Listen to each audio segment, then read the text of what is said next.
നോക്കൌട്ടിൽ അർജന്റീനയ്ക്കെതിരെ പൊരുതി വീണ് Cape Verde. Extra ടൈമിലേക്ക് നീണ്ട മത്സരത്തിൽ അർജന്റീനയുടെ ജയം 2-3 ഗോളുകൾക്ക്. കേപ്പ് വെർദെ മടങ്ങുന്നത് ലോക ചാമ്പ്യന്മാരെ വിറപ്പിച്ച്. പെനാൽറ്റി ഷൂട്ടൌട്ടിൽ ഓസ്ട്രേലിയയെ തോൽപ്പിച്ച് ഈജിപ്ത് പ്രീ ക്വാർട്ടറിലെത്തുന്നത് ചരിത്രത്തിലാദ്യമായി. പ്രീ ക്വാർട്ടറിൽ അർജന്റീന ഈജിപ്തിനെ നേരിടും.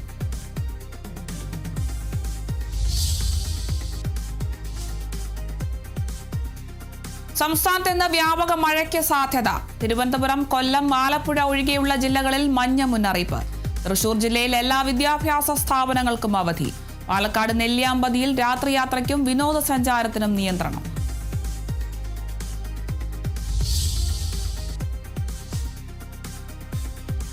വിഴിഞ്ഞത്തെ ഓഹരി കൈമാറ്റൽ സർക്കാരിന് പുതിയ അപേക്ഷ നൽകിയ അദാനി പോർട്സ്. സർക്കാരിന്റെ മുൻകൂർ അനുമതിയില്ലാതെ അന്തിമ കരാറിൽ ഒപ്പിടാനില്ലെന്ന് വിശദീകരണം. MSCക്ക് പ്രത്യേക അവകാശങ്ങൾ ലഭിക്കില്ലെന്നും വ്യക്തമാക്കി. പുതിയ അപേക്ഷ നൽകിയത് മുഖ്യമന്ത്രി അതൃപ്തി അറിയിച്ചതോടെ.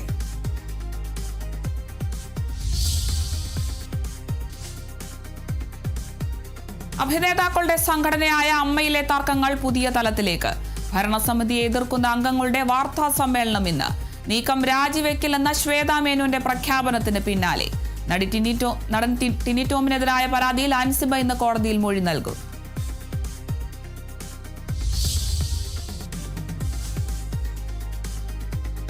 കേന്ദ്ര വിദ്യാഭ്യാസ മന്ത്രി ധർമ്മേന്ദ്ര പ്രധാന്റെ രാജി ആവശ്യപ്പെട്ടുള്ള CJP പ്രതിഷേധം ആരംഭിച്ചിട്ട് 2 ആഴ്ച. നിരാഹാരം കിടക്കുന്ന സോനം വാങ്ചുക്കിന്റെ ആരോഗ്യനിലയിൽ ആശങ്ക. പ്രതിഷേധത്തിന് മുഖം കൊടുക്കാതെ കേന്ദ്ര സർക്കാർ. UGC നെറ്റ് പരീക്ഷയിലെ ക്രമക്കേടിൽ സ്വതന്ത്ര അന്വേഷണം വേണമെന്ന അധ്യാപക കൂട്ടായ്മ. NTA കേന്ദ്ര വിദ്യാഭ്യാസ മന്ത്രിക്കും കത്തയച്ചു.